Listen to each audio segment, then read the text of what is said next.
Good morning. Today is December the 20th, 2015, and welcome to this first installment of the Blue Collar Economist.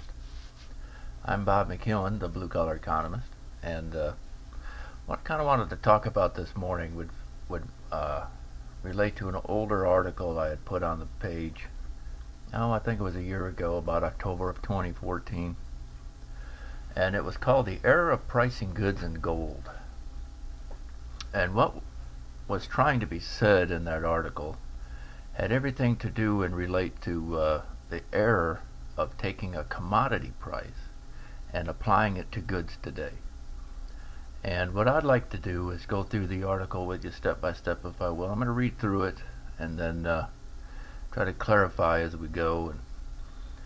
And since I put the article out, I've become sort of an anti-hard money advocate in some circles, which I am not. So what I want to do is clarify all that and go through the article and let's see where we get from there. Okay. I'm going to begin now. We all heard experts, pundits, and talk show hosts pontificating about gold and silver. We've heard examples of their so-called intrinsic value and how gold and silver retain their value over time. Aside from any intrinsic value, this is accurate, except when these people attempt to make price comparisons of goods in gold or silver terms. We're again going to rely on Austrian economic analysis and determine something new about their claims. Hopefully, this analysis won't lead to me becoming a sort of pariah in hard money circles. In a previous article titled "The Batmobile Value and Prices," we discovered the difference between value and prices, whereas value is subjective to the individual and prices are objective. For the sake of this article, I won't go into lengthy detail about that subject. Suffice it to say that, as Karl Menger and the marginalists have demonstrated, consumer subjectivity is the basis for all economic activity. People who interact in an exchange economy do so to be left better off. It's not because of some instinctual drive to exchange or animal spirits, as John Maynard Keynes described it. In reality, it's because consumers make rational decisions on how to employ their scarce means to achieve their desired ends. Each individual has his or her own personal valuation scale of desired ends and ranks them accordingly in their mind. These personal subjective valuations manifest themselves through the process known as price discovery into the objective prices of goods. When buyers and sellers enter into an exchange, prices for goods are bid up or down according to the subjective valuations of consumers. Buyers attempt to be left better off by expending as little money as possible, reflecting in a downward pressure on prices. On the other side of the exchange, sellers are attempting to be left better off by receiving the highest prices possible. The price is arrived at when these goods meet the market clearing price. That is, when a specific amount of money is agreed upon to clear an inventory of a given good. This is just a short description of how an unhampered exchange economy functions. And we all know that we don't live in an unhampered exchange economy. On the contrary, it's a very rigged economy. Every market's rigged. And as some of the pundits and the experts have talked about on numerous podcasts, that there isn't a market out there. They're all rigged. Everything is rigged, and this is nothing new. I'm going to digress a bit and explain that, especially the United States, markets have been rigged since the inception of the country. As a matter of fact, we can go back to the Revolution. At the closing of the Constitution, when this country was established, prior to that, during the war, the soldiers were paid in script, which was a type of like a bond.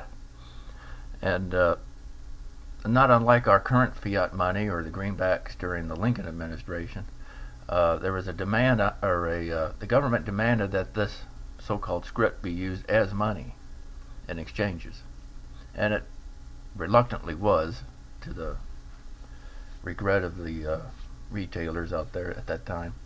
It wasn't worth anything. It wasn't worth a Continental. So, at the end of the war, the birth of the nation, the Hamiltonians came up with a plan, and that plan involved having to establish a central bank, the first bank of the United States. And a part of financing the Bank of the United States, the wealthy elite at the time would travel up and down the coastline of the country in ships and search out these veterans of the war and buy their script off of them at pennies on the dollar. I mean, subpar prices. And at the time, they weren't worth anything to most people, so the soldiers thought they were getting something for nothing, so they sold them. Well, the Hamiltonians, after this exchange had happened, and I guess they assumed they had enough of these things, and they had amassed thousands of these scripts, by the way, thousands and thousands, millions of dollars worth. These scripts were then exchanged with the U.S. Treasury to the central bank at the time at par, at 1-to-1.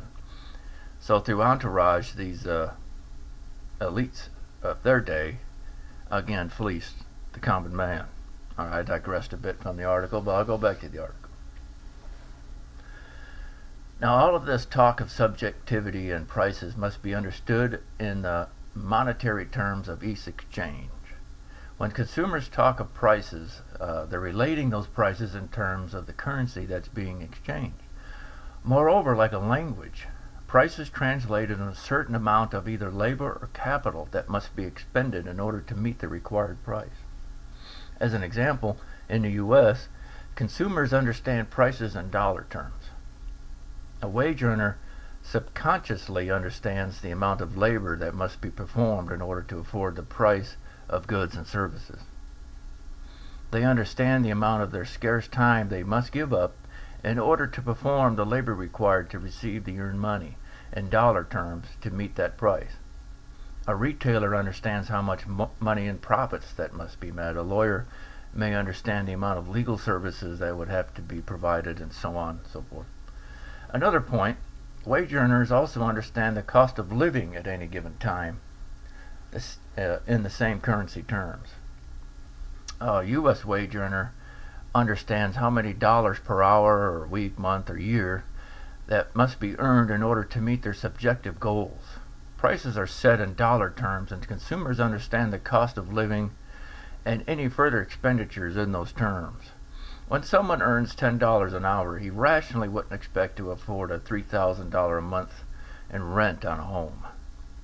To summarize, prices to consumers translate into a cost and benefit.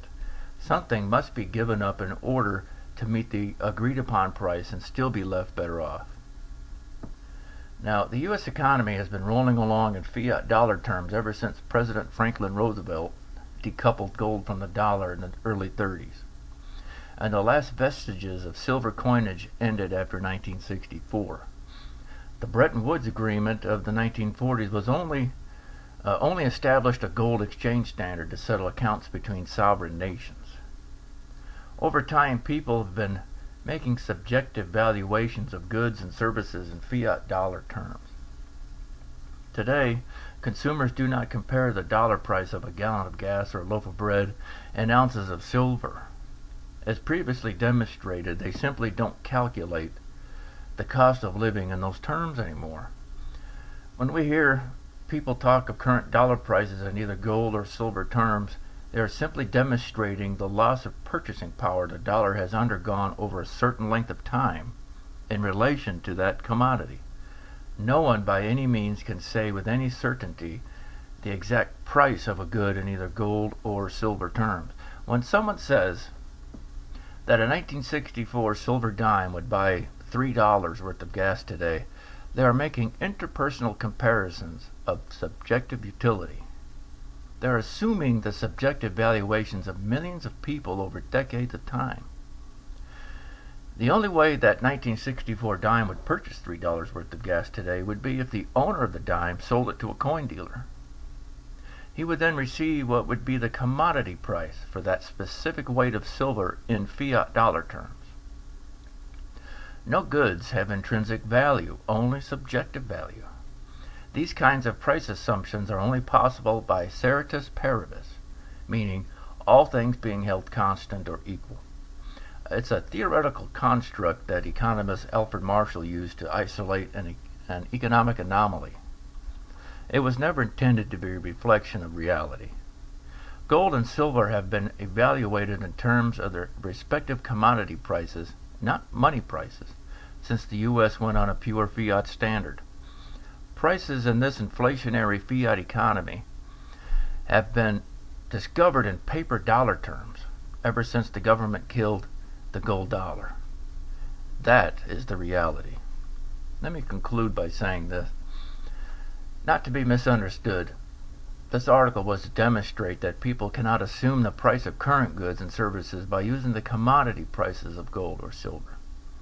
For that matter, we could easily assume prices in terms of wheat or corn or pork bellies. Gold and silver have lost their place in the minds of consumers as money long ago. As a mental experiment, hard money advocates are demonstrating the loss of purchasing power the fiat currency has had over time by comparing it to what it once was, real money. Of course, the rational choice would be to return to a hard money standard. That is the assertion these advocates of gold and silver money are making. By holding all things constant, that is, excluding any subjective valuations of people and economy over decades and decades, that 1964 dime would buy you a loaf of bread or $3 worth of gas. The fact of the matter is, we really don't know what the price of gas, bread, or anything else would be today had the dollar been on a hard money standard all along. We can't assume the pretense of knowledge that's required to make any accurate price predictions. Personally, I would assume prices would actually be much lower, as purchasing power would be much higher.